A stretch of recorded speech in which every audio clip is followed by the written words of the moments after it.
Sahabat Shalom, Shabbat Shalom. pagi Tuhan memberkati. Lagi ini kita belajar lagi kebenaran. Setiap sahabat itu Tuhan hadir untuk memberkati ciptaannya, karyanya.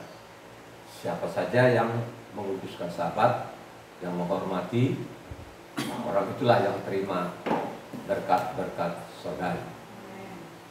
Orang itulah akan terima pengetahuan-pengetahuan akan surgawi. Pagi ini pembacaan kitab suci terambil dari Amsal. Amsal 2 ayatnya 1 sampai ke 22.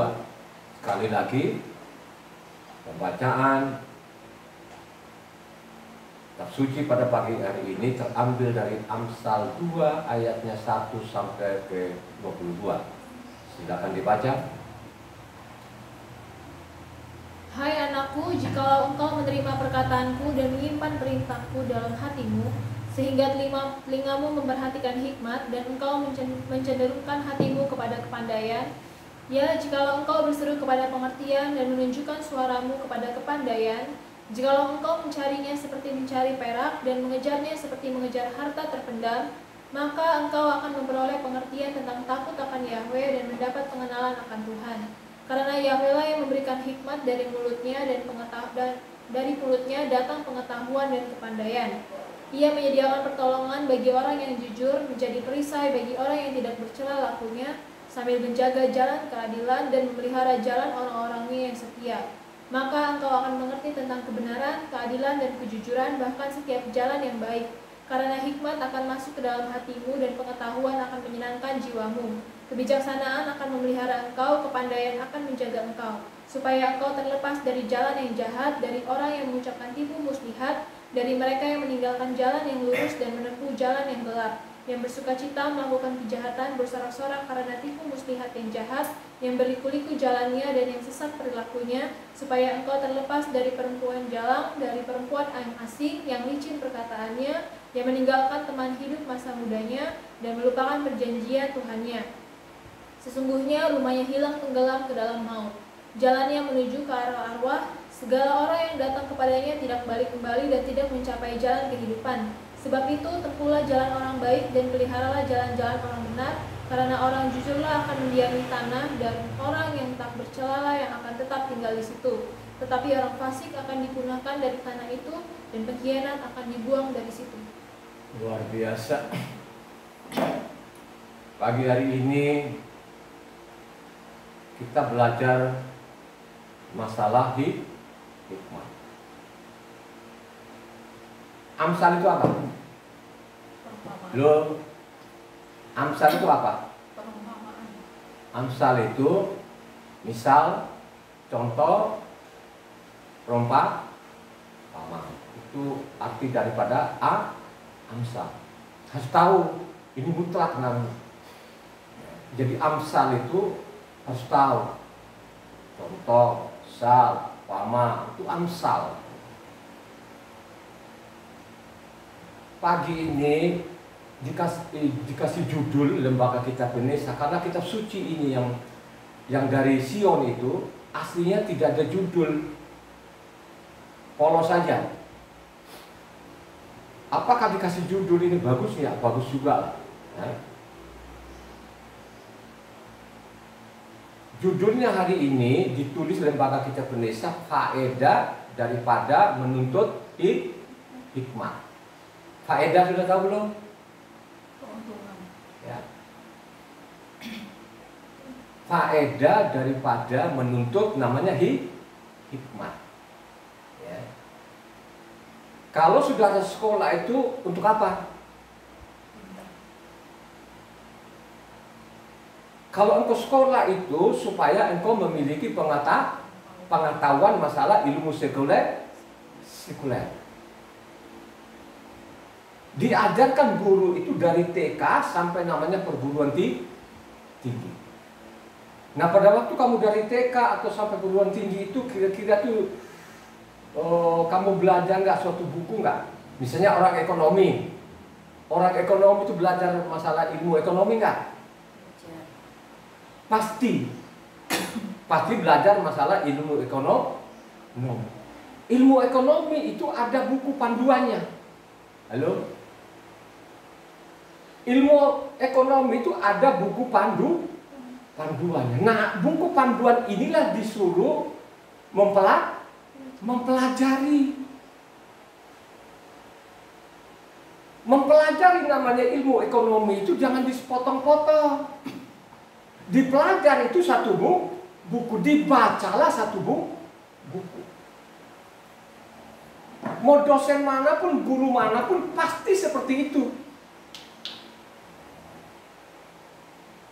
Kalau mau jadi orang pintar itu, orang pandai itu yang memiliki pengetahuan itu, kalau kau masuk sekolah atau ke kampus itu paling tidak lu fokus apa yang diajarkan oleh namanya guru maupun dosen.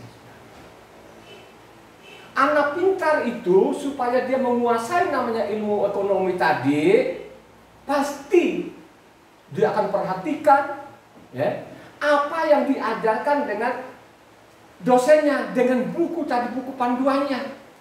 Dosen yang benar itu dia tidak akan keluar dari buku panduan, dia tidak akan keluar. Pasti dia akan ajarkan ya, ilmu apa sajalah. Ilmu pemerintahan, ya sudah mulai pemerintahan, ada bukunya.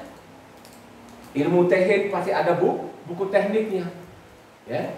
Semua itu ada buku panduannya. Itu yang dimaksud namanya hikmat.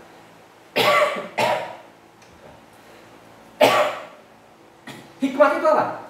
Halo?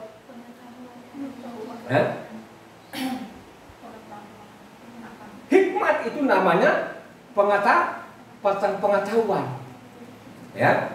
Apakah itu pengetahuan ilmu sekuler atau namanya pengetahuan ilmu ketuhanan? Saya mengatakan tadi kalau engkau namanya belajar ilmu sekuler, makanya ada namanya buku panduannya. Begitu juga kalau bicara namanya kerohaniannya, maka ada buku panduannya. Buku panduannya kerohanian itu buku apa? Halo? Buku panduannya itu adalah namanya Tauratnya. Jadi buku panduannya, buku utama kerohaniannya itu ada namanya Taurat. Taurat itu terdiri dari apa? Kejadian, Keluaran, Imamah, Bilangan, Ulangan, itu namanya Taurat. Taurat itu pengajaran. Ya.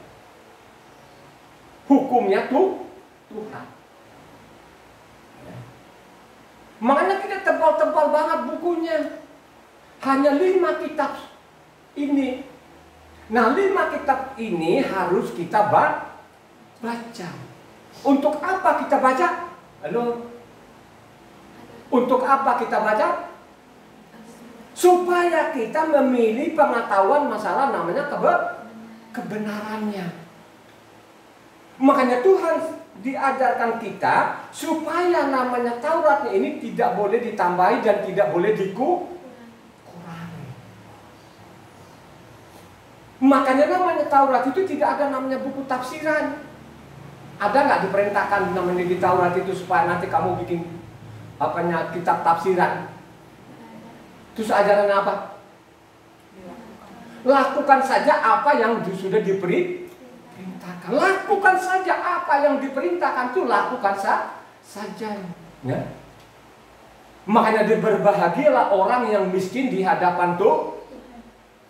Kamu ngerti nggak tuh berbahagialah orang yang miskin di hadapan Tuhan? Apakah harus miskin dulu jual juga hartanya atau bagaimana? Yang kamu tangkap. Berbahagialah orang yang miskin di hadapan Tuhan. Maksudnya itu kalau sudah berhadapan Tuhan itu seperti orang miskin. Ya. Sekalipun lu mau kaya raya, lu mau pintar sampai ke langit-langit, ilmu sekuler lu kuasai, tapi kalau di hadapan Tuhan itu seperti orang miskin. Kalau seperti orang miskin itu lehernya diginiin atau orang miskin hanya nunduk aja? Tidak pernah saya tidak pernah lihat orang miskin di dunia ini, ya, kalau berhadapan orang kaya langsung angkat kepalanya, tidak pernah ada. Yang benar itu dia tundukkan kepalanya dan dia tangannya kan dia silangkan begini, itu orang miskin. Kalau ditafsir di luar sana orang miskin katanya sudah kekayaan jual dulu supaya kita miskin. Itu namanya ndongo tahu apa ndongo? Di luar sana loh ya, di luar sana di mimbar-mimbar itu. Saya mengatakan dari awal itu saya bersaksi kalau saya dulu ini, nggak ada yang saya takutin. Ya? Makanya saya kalau datang di Jakarta dulu itu kalau mau jadi preman, tukang utang tuh saya punya kemampuan, keberanian itu. Tapi saya tidak mau. Saya datang di Jakarta ini saya kejar namanya ilmu pengetahuan. Ya, saya kejar itu. Ya. Untuk apa? Ya untuk masa depan saya lah. Ya. Masuk Jakarta ini kan, waduh, katanya itu Jakarta itu lebih sadis dari ibu tiri. Kata orang dulu, waduh masuk Jakarta itu bro, kalau tidak ada ilmu mendingan nggak usah deh pulang kampung daripada sampai sana kelelaran. Ya, harus punya ilmu. Ya, tergantung ilmu apa. Ilmu keberanian juga, ilmu juga. Ya, tapi saya tidak mau. Saya masuk namanya ilmu sekuler, pekerjaan sekuler. Saya pelajari namanya ilmu sekuler. Saya pelajari namanya ilmu teknik. Ya, kalau selama pengalaman saya mempelajari ilmu teknik, hampir sama nggak namanya ilmu-ilmu sekuler, kerohanian? Mirip. Ya, kenapa saya bilangnya mirip itu? Ya, coba kan perkataannya namanya Mose, karena katanya teledor kan kalau kita baca bilangan 20 sana, teledor kata-katanya. Akhirnya dengan teledor kata-katanya tadi itu sepele sekali, namanya Mose tidak masuk tanah perjanjian sudah. Ya. Jadi namanya tadi sepele banget kan gitu kan. Akhirnya jadi patah. Begitu juga kan namanya ilmu-ilmu teknik. Ilmu teknik dengan ilmu yang lain beda loh. Ilmu teknik itu salah sedikit aja pun udah fatal namanya. Ilmu teknik itu tidak sama dengan ilmu yang lain. Makanya orang-orang teknik itu belajar betul. Ya, belajar. Ada buku panduannya, dibaca. Kalau tidak, ya nggak tahu. Ya. Hikmat itu adalah namanya pengetahuan yang memiliki kekuatan. Ya. Ini kita bicara kerohanian loh. Ya. Jadi hikmat yang dimaksud di sini adalah namanya ilmu pengetahuan yang memiliki kekuatan, saudara. Ya. Tuhan itu menciptakan bumi, langit dan bumi ini pakai simsalabim atau pakai ilmu pengetahuan? Halo? Ya? Tuhan menciptakan langit dan bumi ini simsalabim atau dia memiliki pengetahuan? Jadi Tuhan itu memiliki pengetahuan. Pengetahuan itu bersama-sama dengan Tuhan. Itulah yang dipelintir-pelintir di luar sana. Kalau kita baca di mana? Injil Yohanan 1 ayat 1 sampai 3, coba dibaca yang kencang, yang kencang-kencang ini coba. Pada mulanya adalah firman, firman itu bersama-sama dengan Tuhan, dan firman itu adalah Tuhan. Ia pada mulanya bersama-sama dengan Tuhan, segala sesuatu dijadikan oleh Dia, dan tanpa Dia tidak ada sesuatu pun yang telah jadi dari segala yang telah dijadikan. Coba, ya. Coba. Firman itu bersama-sama dengan Tuhan. Apa yang dia maksud itu apa? Halo. Firman itu bersama-sama dengan Tuhan, yang dimaksud itu apa? Pengetahuan itu bersama-sama dengan Tuhan. Pengetahuan itu apa? bagian apanya di Tuhan itu, pengetahuan itu? Bagian rohnya atau bagian jiwanya? Pengetahuan itu bagian jiwa. Gitu? Inilah yang dipelintir, saudara. Makanya timbullah namanya Tritunggal, saudara.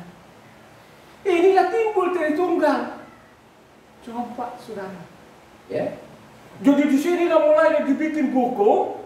Ada bukunya mereka lagi, di buku tadi bikin buku. Jadi seolah-olah namanya pengetahuan Tuhan itu menjadi manusia. Kalau sudah seperti ini, ya, ini yang begini-begini ini tidak dibaca tuntas.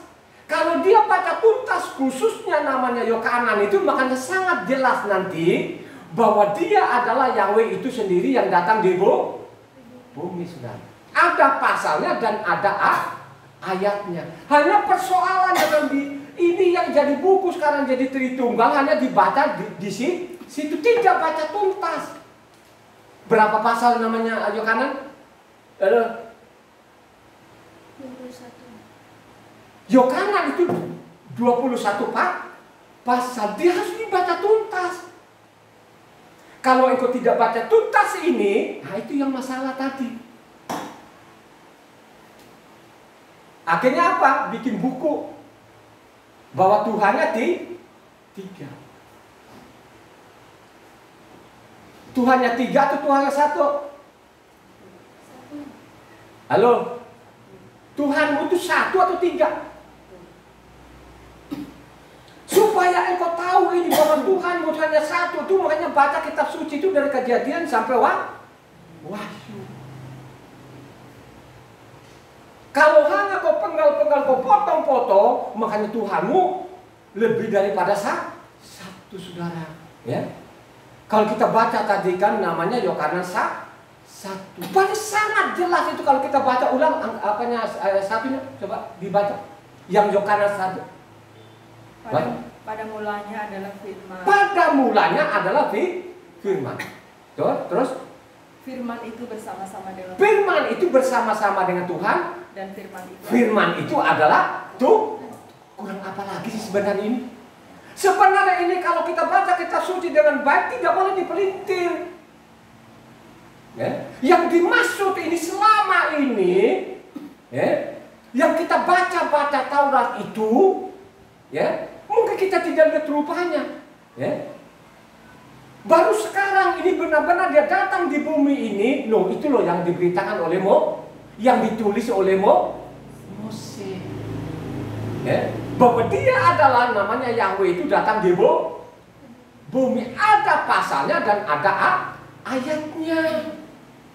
Di mana pasalnya ada ayatnya? Dibacalah namanya dari Kejadian sampai Wahyu. Pasti ketemu nanti bahwa Yahweh lah ya namanya tuh yang datang di bumi. Clear sudah. Ya, nggak ada lagi namanya Bapak Yahweh, Tuhan Yesua. Ngawur itu ini namanya dongo itu. Ya, itulah dongo. Karena tidak baca tuntas itu namanya isi kitab sucinya ini. Ya, baru baca Kejadian 1 langsung ngantuk dia. Ya, oh haleluya katanya, dia bersaksi lagi.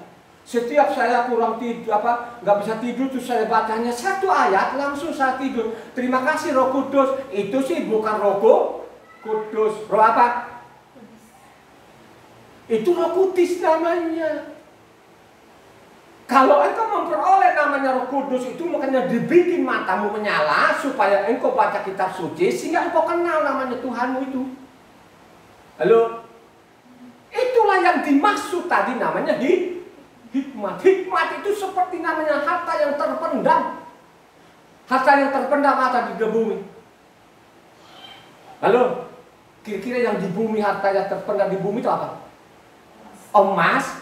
Halo, jangan ngangang-ngangang. Gimana? Emas apa lagi? Perak? Berli? Untuk memperoleh namanya emas berlian itu kira-kira namanya sejengkal atau itu dalamnya benar di dalamnya? Ya? Dalam itu kan memberikan namanya tenaga yang luar biasa, harus memiliki pengetahuan masalah tambang, saudara. Ya, digali dengan keringat yang luar biasa. Makanya diperumpamakan seperti namanya harta yang terpendam. Gitu? Itu yang dimaksud. Pengetahuan ini tidak mungkin ujuk-ujuk. Tanpa engkau belajar kitab suci, maka tidak pernah akan memiliki namanya pengetahuan akan kebenarannya. Itu yang dimaksud. Gitu? Coba bayangkan saja kan, tuh firman itu bersama dengan Tuhan. Seolah-olah Tuhan itu kalau menciptakan bumi itu namanya simsalabim. Tidak baca tuntas. Ya. Saya pelajari 22 tahun ini, saya baca dan Kejadian sampai Wahyu. Sudah 150 kali lebih. Coba saudara. Ya. Dengan orang yang tidak pernah membaca, dokter-dokternya juga tidak pernah dia baca namanya buku panduannya. Bagaimana dia mau mengetahui? Akhirnya apa? Ngajari orang namanya Trito Tunggal. Kalau sudah begini, ini mau hidup. Ya.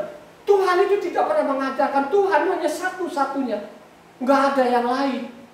Supaya engkau terima itu bahwa dia Tuhan satu-satunya. Makanya kita harus belajar. Ada pasalnya, ada ayatnya. Makanya saya mengatakan itu. Ini saya sudah dinubuatkan Mose. Ya. Mana surat-suratnya Mose? Di mana? Kita harus jalan, kita belajar dari Kejadian sampai ulangan. Baru kita ketemu di situ. Mose itu tidak pernah mengajarkan kalau ada anaknya kemudian diturunkan, tidak pernah ada. Yang benar diajarkan Mose itu bahwa Tuhanmu Esa. Makanya setiap namanya sahabat apa?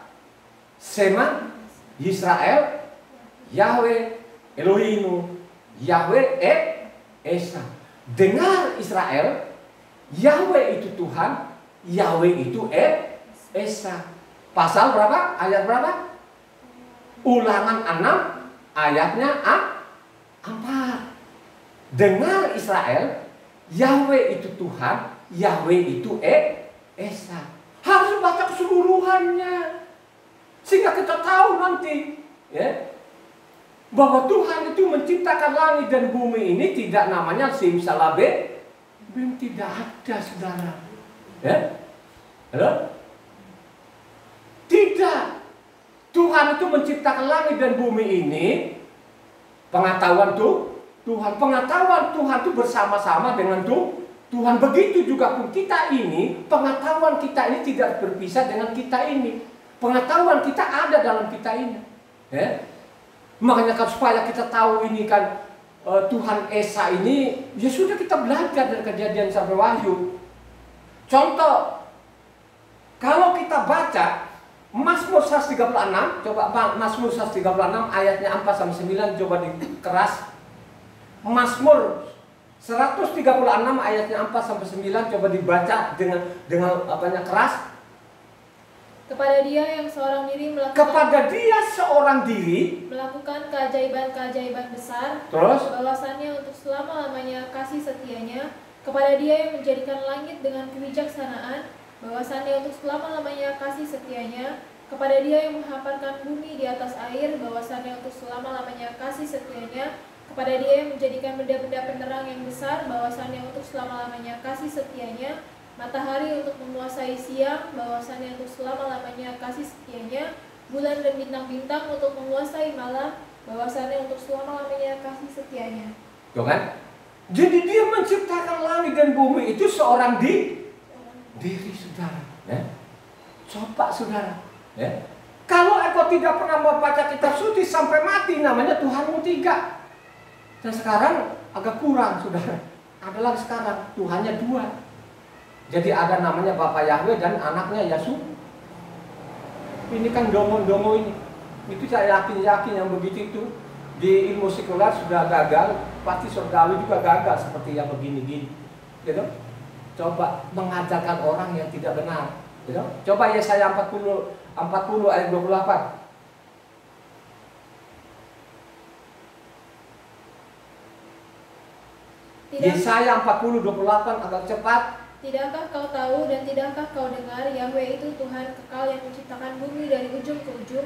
Ia tidak menjadi lelah dan tidak menjadi lesu, tidak terduga pengertiannya. Yahweh itu kekal sampai selama-lamanya. Dialah yang menciptakan langit dan bumi. Saya bilang kan banyak orang dongok kan gitu. Akibat pengajaran mereka mati konyol itu orang-orang coba. Gitu. Mengatakan itu Yahweh kekal. Dia adalah pencipta alam semesta seorang di. Nggak ada lagi anak-anaknya dia taruh di atas mana. Gitu. Kalau ada namanya sudah anaknya dia tinggalkan sana, ya mestinya kasih tahu dong. Ya. Coba kita lihat nanti itu ada ya kalau kita baca di Amsal, ya kalau kita baca Amsal itu dikasih apanya benang merahnya di sana Wahyu, ya menciptakan aku katanya seolah-olah di situ ada anaknya. Padahal itu kalau Amsal itu Amsal 8 itu kan masalah hikmat saudara. Ya, coba lanjut Yesaya 48 ayatnya 12-13 yang kencang. Tadi kan Yesaya 40 ayat 28, sekarang Yesaya 48 ayat 12-13. Dengarkanlah aku, hai Yakob, dan engkau Israel yang kupanggil. Akulah yang tetap yang sama, akulah yang terdahulu, akulah juga yang terkemudian. Tanganku juga meletakkan dasar bumi dan tangan kananku membentangkan langit. Ketika aku menyebut namanya, semuanya bermunculan. Coba kemana? Akulah yang awal, aku yang akhir. Nggak ada yang lain. Pencipta satu-satunya Yahweh pencipta saudara. Itu yang digoreng-goreng di luar sana. Yang namanya Yohanes 1 tadi. Akhirnya Tuhannya lebih daripada satu. Ya, sekarang ada sadar-sadar sedikit, kurang satu lagi, tinggal 2. Mau saya bilang itu orang-orang dongo jangan ikutin. Ikutin saja namanya apa yang kau baca di dalamnya. Ikutin saja, baca saja, rutin saja baca. Bacalah setiap hari. Kalau tidak, surga itu lu gak akan ketemu aja. Bukan saya loh di dalam Kitab Suci begitu, nggak bakal lu ketemu surga. Ya, lanjut Yeremia 10 ayat 12. Dengarkan itu, Yeremia 10 ayat 12. Yahwehlah yang menjadikan bumi dengan kekuatannya, yang menegakkan dunia dengan kebijaksanaannya, dan yang membentangkan langit dengan akal budinya. Coba kan? Ya. Jadi dia menegakkan menciptakan langit ini namanya pengata. Coba saudara. Ya. Yahwehlah satu-satunya pencipta alam semesta, tidak ada yang lain. Ini kalau saya detil, ini kan gue sampai berjam-jam nanti kalau khotbah. Ini pun kalau saya khotbah begini sudah pun orang udah nggak mau, katanya apa jangan. Ya, itulah otak-otak di luar sana. Kagak mau kalau pendetanya terlalu lama, bagaimana mau nggak ngantuk-ngantuk coba. Ya apa yang dia baca dengan yang dia ucapkan itu kadang-kadang pertentangan, saudara. Kalau orang pembaca seperti saya loh ya, seperti saya ini lu mau dokter mana pun saya perhatikan, ya. Judulnya tadi saya perhatikan, terus dia bawa ini di mana, kan saya tahu dari awal. Makanya saya bilang Ibu Ana dulu, Ibu Ana, kamu tadi firman apa? Ya, makanya saya sharingkan lagi. Kita berdasarkan namanya pasal dan ayat. Gak boleh keluar dari itu, karena Tuhan mengajari kita seperti itu. Ya, jangan ditambahi, jangan dikurang. Lakukan saja apa yang diperintahkan oleh Tuhan. Itu yang dimaksud. Lanjut Yeremia 51 ayat 15. Dengarkan Yeremia ini 51 ayatnya 15. Yahwehlah yang menjadikan bumi dengan kekuatannya, yang menegakkan dunia dengan kebijaksanaannya, dan yang membentangkan langit dengan akal budinya. Coba akal budi itu pengetahuan saudara, ya kan? Orang namanya mau ke bulan sana harus nama punya akal. Akalnya apa? Dia ciptakan namanya teknologi, terus naik ke bumi saudara. Siapa pencipta? Adalah Yahweh, itu yang kekal, tidak ada yang lain. Itulah yang digoreng sana goreng sini.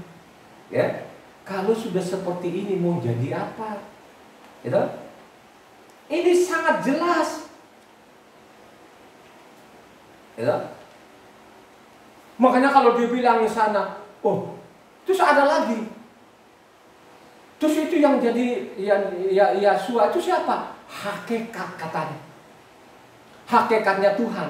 Saya yakin betul-betul ya, yang mengucapkan hakikat itu kan kagak ngerti namanya hakikat. Ini kan kalian sekolah ini. Hakikat itu apa? Halo, coba. Hakikat itu apa? Satu apa? Esensi. Apalagi? Intisari atau itu arti daripada hakikat. Dicatat di situ supaya kau ngerti. Ya toh? Hakikat itu esensi. Ya toh? Dua apa? Intisari atau dasar. Tiga apa?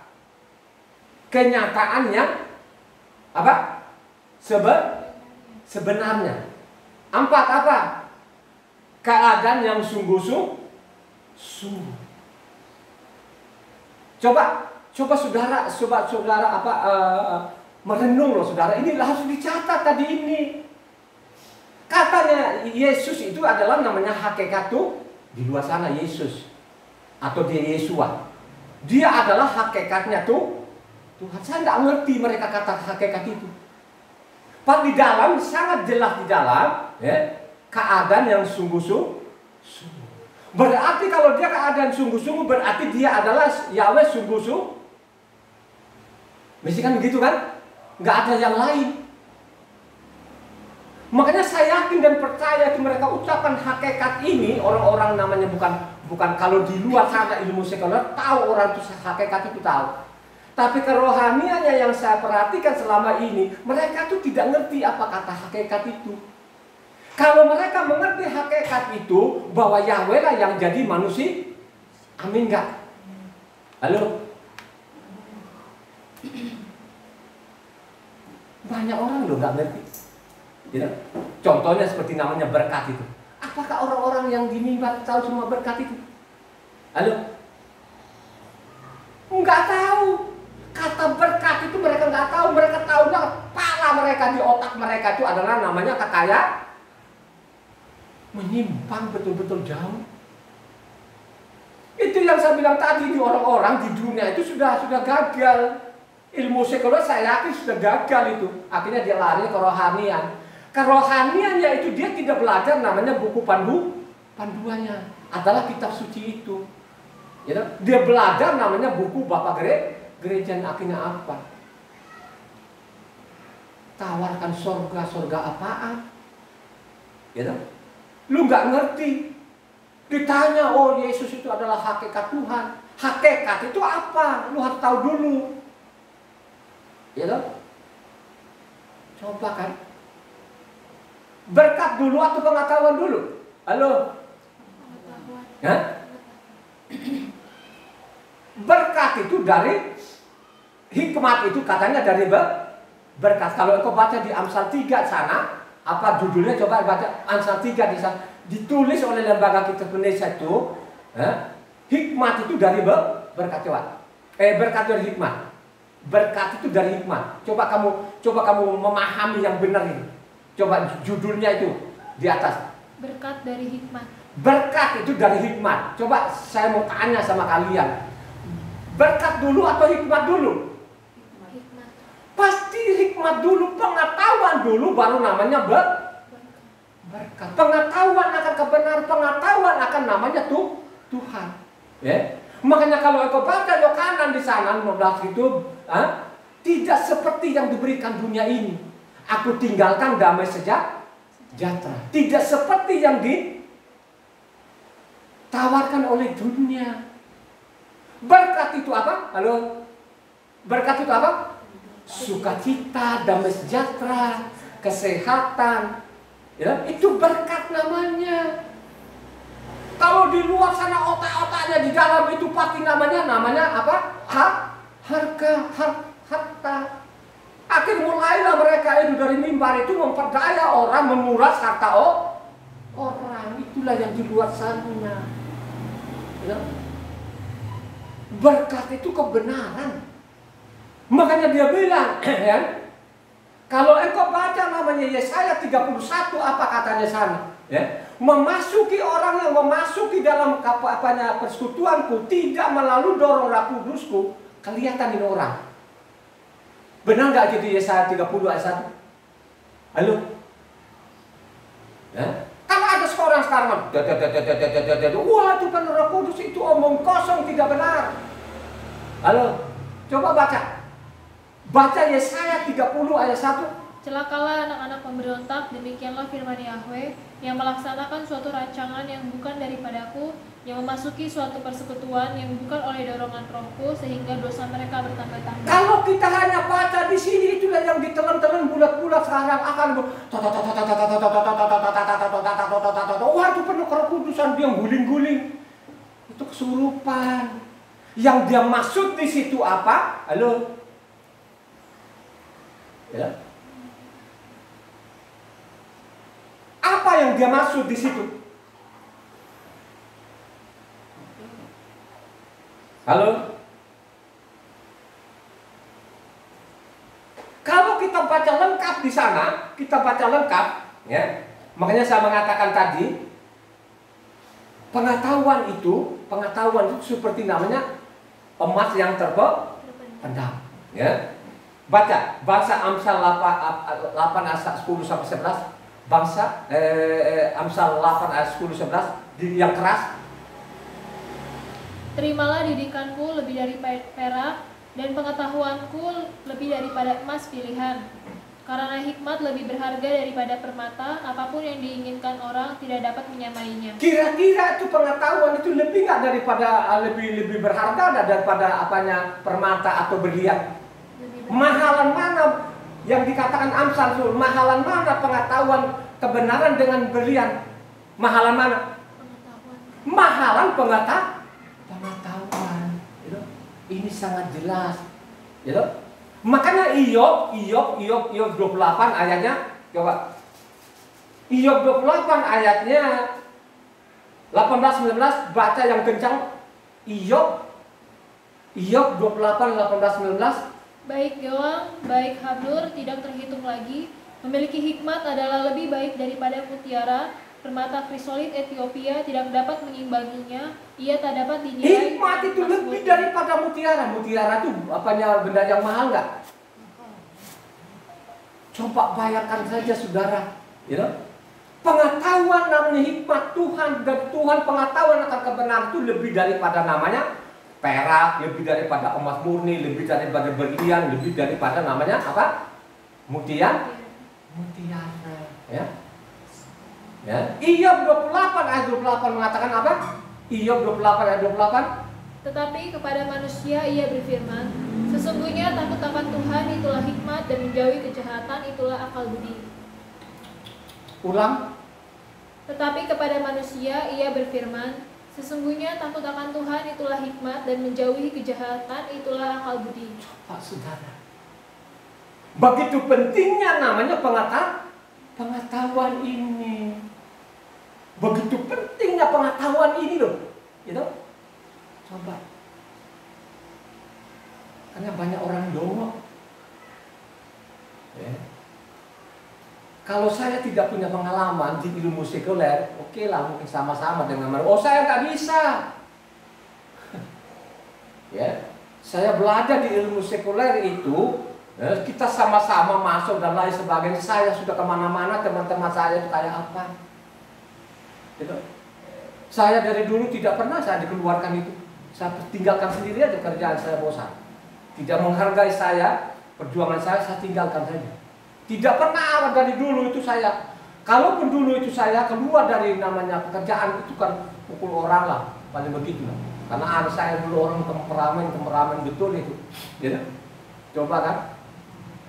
Coba dulu saya dari muda itu, ya, sampai sebelum punya istri itu, ya, berapa orang tuh yang saya ajar itu, ya, udah berapa kali saya keluar masuk tuh, ya, pernah dulu kerja di Termotor itu pusatnya Mercedes-Benz di Indonesia loh, saya pernah di situ, kirim ke Lampung, sampai di Lampung saya ajar orang, bukan ya memang dikeluarkan karena itu tadi berkelahi. Ya, saya tidak terima yang sok-sok merintah kan begitu kan, sama-sama kuli lo goblok-goblok juga gitu loh, saya nggak terima. Ya, saya pernah masuk juga namanya Anggada Perkasa sana kan, PT Anggada Perkasa itu terbesar di Asia itu, coba armadanya, angkutan semen, Fajar orang juga keluarin. Mulai dari bersabar itu, akhirnya saya belajar di alat berat. Ya, akhirnya saya pengusaha alat berat. Ilmu saudara. Ya, kita jadi pengusaha alat berat itu kan tidak mungkin orang nggak punya ilmu, pasti punya ilmu, harus punya ilmu. Yaitu namanya ilmu teknik tadi, ilmu alat berat. Begitu juga lah surga ini. Coba, ya kan? Lebih namanya pengetahuan itu lebih pada segala-galanya. Makanya kalau kita baca dengan tenang, dengan hatimu yang rendah kepada Tuhan itu. Coba kalau kau baca Mazmur 119. Mazmur 119 itu berapa Pak ayat? 170 ayat saudara, 176 ayat. Coba kalau engkau baca di situ, oh luar biasa saudara. Siapa sebenarnya itu? Di situ tidak diberitahukan surat itu, tapi saya yakin betul-betul itu pasti namanya suratnya David.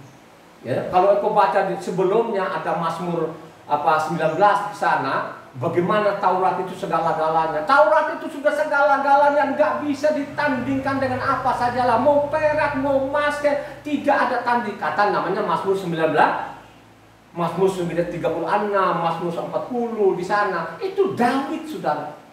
Bagaimana dia mencintai namanya Tauratnya Tuhan ini. Itu coba kan, maka pesankan kepada anaknya Salomo, ingat baik-baik Salomo, ya. Taurat itu segala-gala harus kau jaga namanya Taurat ini. Dari perkataan Raja Daud itulah sampai sekarang diselewengkan namanya Taurat ini. Yang paling parah lagi sekarang ini, Taurat itu tidak berlaku lagi. Taurat itu hanya dongeng. Kalau sudah seperti ini mau jadi apa kamu? Mati taruhannya. Halo? You know? Apa yang dimaksud tadi Yesaya 31 itu? You know? Makanya ingat baik-baik. Ingat baik-baik. Diperingatkan di mana? Diperingatkan ke dalam Roma 11 ayat 25 sampai 27, dibaca yang kencang di situ.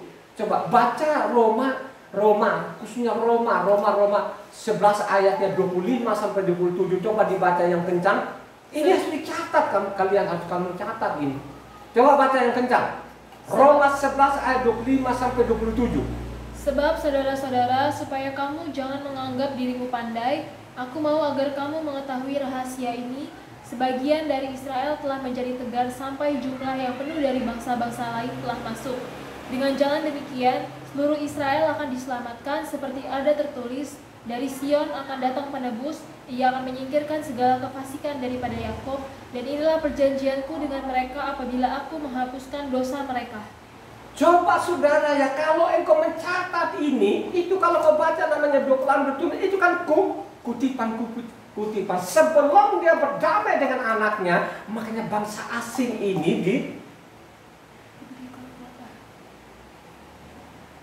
supaya bangsa asing ini belajar namanya kitab suci ini.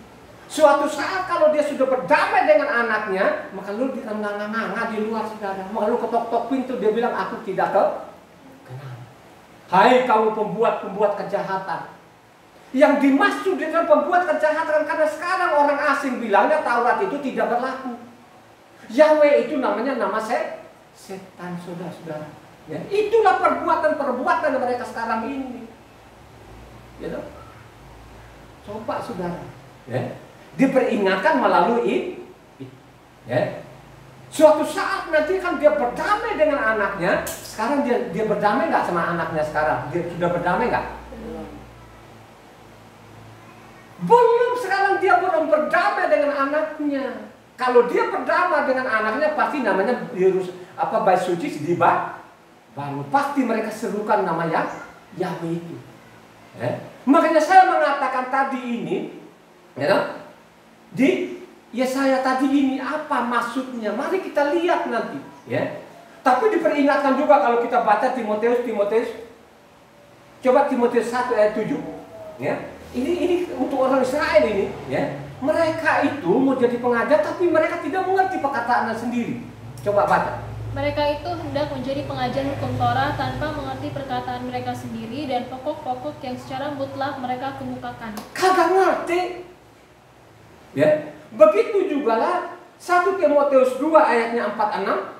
1 Timotius 2 ayat 4-6 yang menghendaki supaya semua orang diselamatkan dan memperoleh pengetahuan akan kebenaran, karena Tuhan itu Esa dan Esa pula dia yang menjadi pengantara antara Tuhan dan manusia, yaitu manusia Hamasya Yeshua, yang telah menyerahkan dirinya sebagai tebusan bagi semua manusia. Itu kesaksian pada waktu yang ditentukan. Ingat baik-baik, di sini tidak menghendaki orang itu tidak punya pengetahuan. Tuhan menghendaki itu supaya bangsa Israel ini punya pengetahuan, saudara. Karena Tuhan itu Esa dan Esa juga lah namanya Yeshua ini. Tidak mungkin nanti ada datang lagi dia ngaku-ngakunya lagi bahwa sana lagi Yahweh. Tidak mungkin lagi datang 2 kali sini untuk dikorbankan 2 kali lagi, tidak mungkin.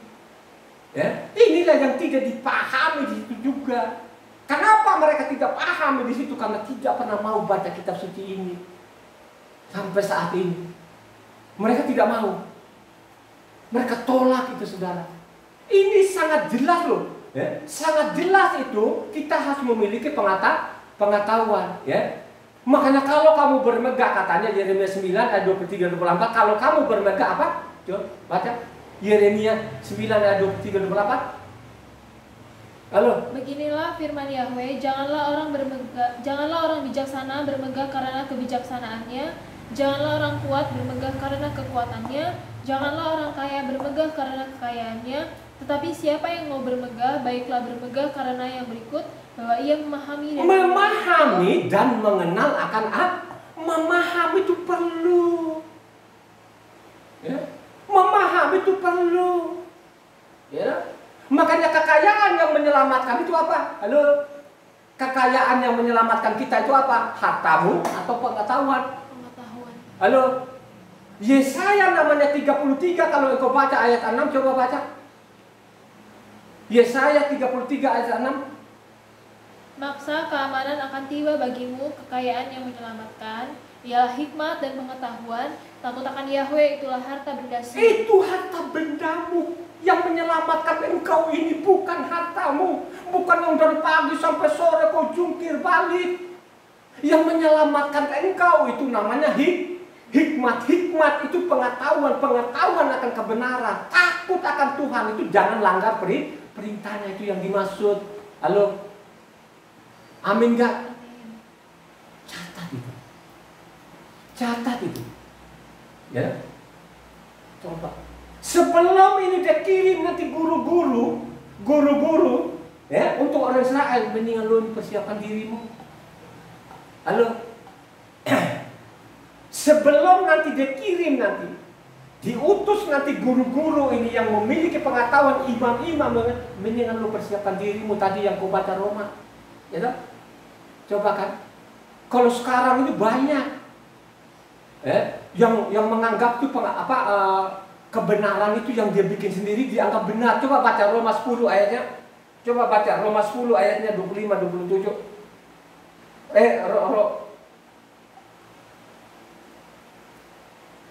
Roma 1 sampai 3.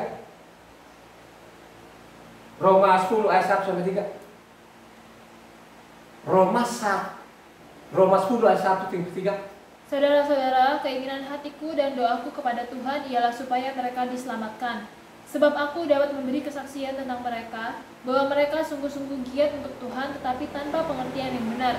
Sebab oleh karena mereka tidak mengenal kebenaran Tuhan, dan oleh karena mereka berusaha untuk mendirikan kebenaran mereka sendiri, maka mereka tidak takluk kepada kebenaran Coba Tuhan. bayangkan saja sekarang mereka mendirikan namanya kebenaran mereka sendiri mereka tolak namanya Taurat. Ya. Makanya coba kita lihat sekarang Tuhannya 3, ibadahnya beda, ya kan? Coba diperintahkan Tuhan ibadahmu itu sabat loh, tiap minggu loh ya, harus sabat itu, ketentuan Tuhan seperti itu. Mereka nggak mau bikin namanya ketentuan mereka sendiri, saudara. Coba, ya dong? Ini kan namanya dikritik bangsa Israel dikritik kan zaman namanya Yerobeam, zaman Yerobeam itu bikin ibadah Coba saudara, akhirnya Yerobeam bikin ibadah baru. Coba, imam-imam angkat dari kalangan orang biasa. Ketentuan dari Tuhan itu, imam dari mana? Dari orang Lewi. Tidak boleh namanya pengajar-pengajar itu di mimbar. Itu tidak boleh dari suku yang lain. Harus dari Lewi. Makanya Lewi itu tidak dikasih hak waris. Hak warisnya mereka adalah namanya Yahweh, karena Yahweh yang bertanggung jawab kepada orang-orang Lewi. Imbalannya mereka apa? Itu perpuluhan tadi, perpuluhan, gitu. Karena orang Lewi itu pekerjaannya ya di situ kerohanian.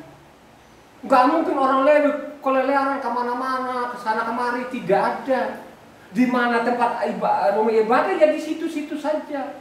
Karena mereka adalah pengajar, saudara. Inilah yang terjadi sampai saat ini. Ya. Sekalipun saya ini berkata dan pakai ayat, mereka tutup telinga. Ya. Makanya suatu saat nanti ada waktunya. Ya. Pada waktu datang kedua kali, nyalah kamu pembuat kejahatan. Apa yang dimaksud nyalah kamu pembuat kejahatan? Karena mereka bilang Tauratnya itu tidak berlaku. Kalau sudah Tauratnya sudah tidak berlaku, makanya rusak segala-galanya. Gitu? Coba kan saya ini kan orang teknik, orang mesin. Mesin itu bermasalah, makanya bermasalah semuanya bermasalah semua, elektriknya bermasalah, ya. Coba hidroliknya bermasalah, bahkan bermasalah semuanya. Begitu juga lah ini. Siapa yang bilangnya Taurat itu tidak berlaku, makanya mulai dari situ bermasalah. Makanya banyak orang mati konyol, ya. Coba saudara, ya. Kalau engkau baca dengan baik, dengan benar, ya. Jangan ikut-ikutan. Pengetahuan itu, supaya engkau memiliki pengetahuan itu, makanya berusaha engkau baca namanya kitab suci. Harta yang menyelamatkan engkau itu apa? Bukan namanya duitmu. Duit menyelamatkan itu umurmu berapa? Halo, 70 sampai 80, mati sudah kau tuh. Mati selesai semuanya itu. Tapi namanya tadi pengetahuan itu dia jamin lu hidup sampai lama-lamanya. Jadi namanya pengetahuan akan kebenaran itu mutlak atau relatif? Mutlak namanya. Makanya seperti Ina ini. Ina ini kan seorang insinyur, sibuk tiap hari hitungin proyek. Coba angkanya ini miliar-miliaran yang dihitungin di dalamnya, ya. Coba. Kalau engkau menyampaikan yang satu ini, betul tadi itu yang kau sekarang kau hitung sampai kepalamu ini sampai pusing-pusing, itu kan 70, 80 mati clear sudah di situ. Tapi kalau engkau tidak mau namanya belajar akan kebenaran, maka dia tidak akan menjamin lo selamat. Kan begitu di dalamnya, ya. Apa maksudnya tadi namanya Yesaya 30 ayat 1, gitu? Memasuki persekutuanku bukan dorong Roh Kudus. Kalau sudah bukan dorong Roh Kudus makin jahat. Kenapa dia mengatakan ini? Karena orang Israel pergi ke Mesra, Israel minta pertolongan. Padahal di dalam Taurat itu pertolongannya mereka itu adalah Yahweh. Supaya engkau ditolong oleh Yahweh itu, makanya ikuti namanya kebenarannya. Ya, coba ikuti kebenarannya. Itulah tanda-tandanya orang namanya penuh Roh Kudus, saudara. Ya, suatu saat nanti, ya kan, akan dia kirim guru-guru, ya, dikirim. Yeremia, coba. Yeremia 3 ayat 15. Yeremia 3 ayat 15. Aku akan mengangkat bagimu gembala-gembala yang sesuai dengan hatiku. Mereka akan menggembalakan kamu dengan pengetahuan. Pengetahuan akan kebenaran. Suatu saat nanti akan namanya diangkatlah namanya imam-imam ini yang punya pengetahuan. Pengetahuan yang dimaksud itu apa? Halo? Pengetahuan akan namanya Taurat. Akan diangkat. Makanya seorang imam itu, ya, harus memiliki namanya Kalau baca namanya Maliaki 2 ayat 7, coba baca Maliaki 2 ayat 7. Maliaki 2 ayat 7. Sebab bibir seorang imam memelihara pengetahuan dan orang mencari pengajaran dari mulutnya, sebab dialah utusan Yahweh. Supaya engkau tahu ini, itu imam-imam punya pengetahuan itu, makanya engkau sendiri pun membekali dirimu dengan engkau baca kitab suci. Halo? Tahu nanti, apakah ini imam-imam ini punya pengetahuan atau bukan? Supaya engkau tahu apa yang engkau lakukan, halo? Supaya engkau tahu ini imam tadi ini punya pengetahuan tadi, apa yang kau lakukan? Halo? Baca, dipelajari namanya isi kitab suci ini. Jangan kau gantungkan imanmu itu kepada namanya di mimbar. Iman itu timbul dari namanya pembacaan kitab suci. Iman itu timbul dari pembacaan kitab suci. Roma 10 ayat 17 timbul iman itu dari pembacaan kitab suci. Gitu? Makanya dia bilang tadi itu kalau ada orang ketahuan ini orang ini dia masuk persekutuanku ini, apakah ini dia penuh Roh Kudus tidak Roh Kudus, ketahuan. Gitu? Kalau dia penuh Roh Kudus, makanya diikuti namanya kebenaran. Coba baca Yeskiel 36. Yeskiel 36. Dibaca Yeskiel 36 itu, ya, ditulislah saudara ya. Yeskiel 36 ayat 26 sampai 38 dibaca yang kencang supaya si pendengar ini, kalau ada mau mendengar ini, ya. Jadi ini saudara tadi kan sudah Roma, kau sudah baca Roma 11 tadi ya. Suatu saat nanti dia berdamai dengan anaknya. Dia berdamai aja dengan, kalau dia sudah berdamai dengan anaknya, kalian ini orang asing ini kagak ada sempat itu. Ya, sekalipun sekarang suamilah yang menguasai di ruangan makhluk, omong kosong itu penipu itu, jangan percaya. Coba baca Yeskiel, ini kan dinubuatkan orang Israel. Yeskiel 36 ayatnya. Terus. Kamu akan kuberikan hati yang baru dan roh yang baru di dalam batinmu, dan aku akan menjauhkan dari tubuhmu hati yang keras dan kuberikan kepadamu hati yang taat. Rohku akan kuberikan diam di dalam batinmu, dan aku akan membuat kamu hidup menurut segala ketetapanku dan tetap berpegang pada peraturan-peraturanku dan melakukannya, dan kamu akan diam di dalam negeri yang telah kuberikan kepada nenek moyangmu, dan kamu akan menjadi umatku dan aku akan menjadi Tuhanmu. Aku akan melepaskan kamu dari segala dosa kenajisanmu, dan aku akan menumbuhkan gandum serta memperbanyaknya, dan aku tidak lagi mendatangkan kelaparan atasmu. Aku juga memperbanyak buah pohon-pohonanmu dan hasil ladangmu, supaya kamu jangan lagi menanggung noda kelaparan di tengah bangsa-bangsa. Dan kamu akan teringat-ingat kepada kelakuanmu yang jahat dan perbuatan-perbuatanmu yang tidak baik, dan kamu akan merasa mual melihat dirimu sendiri karena kesalahan-kesalahanmu dan perbuatan-perbuatanmu yang keji.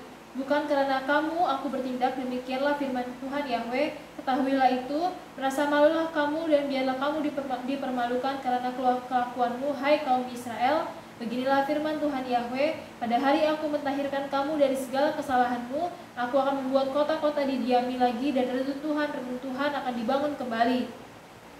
Tanah yang sudah lama tinggal tandus akan dikerjakan kembali, supaya jangan lagi tetap tandus di hadapan semua orang yang lintas daripadamu. Sebaliknya mereka akan berkata, tanah ini yang sudah lama tinggal tandus menjadi seperti Taman Eden, dan kota-kota yang sudah runtuh, sunyi, sepi, dan musnah, sekarang didiami dan menjadi kubu. Dan bangsa-bangsa yang tertinggal yang ada di sekitarmu akan mengetahui bahwa akulah Yahweh yang membangun kembali yang sudah musnah dan menanami kembali yang sudah tandus. Aku Yahweh yang mengatakannya dan akan membuatnya. Suatu saat nanti kan dia berdamai dengan dia akan rompah semua Israel, sehingga mereka kembali yang benar, saudara. Ya?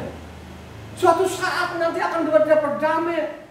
Makanya ini harus kau baca tuntas, jangan kau potong-potong ini kitab sucinya. Kalau kau baca namanya Yeskiel sana 37 ayatnya 24-28 yang kencang lu baca. Yang kencang. Maka hambaku Daud akan menjadi rajanya, dan mereka semuanya akan mempunyai satu gembala. Mereka akan hidup menurut ketentuan. 24 tadi. Yeskiel 37 bukan 27, maaf. Yeskiel 37 ayatnya 24-28. Maka hambaku Daud akan menjadi rajanya, dan mereka semuanya akan mempunyai satu gembala. Mereka akan hidup menurut peraturan-peraturanku dan melakukan ketetapan-ketetapanku dengan setia.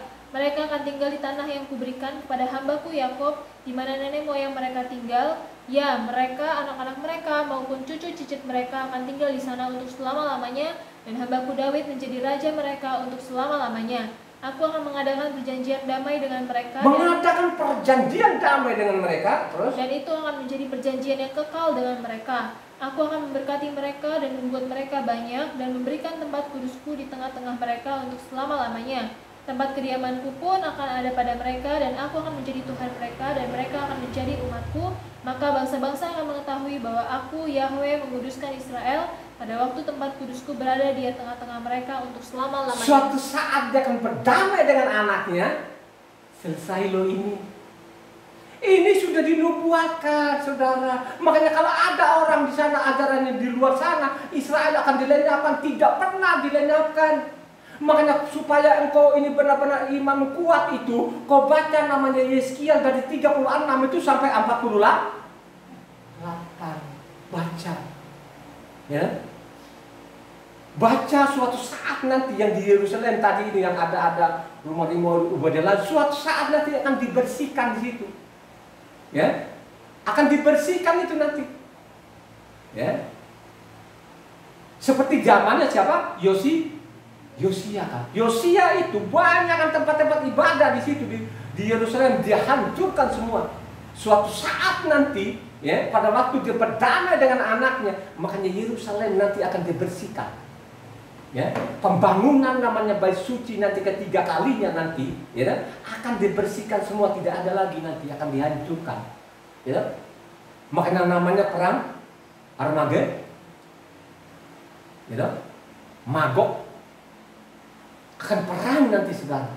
Ya, akan dibersihkan dan tidak ada lagi di sana itu, nggak ada lagi namanya gereja bawang, nggak ada lagi gereja salib, itu akan dibersihkan nanti. Ya, untuk kembalikan namanya orang Israel. Sekarang ini kan mereka sudah mulai kembali, gitu. Mulai kembali.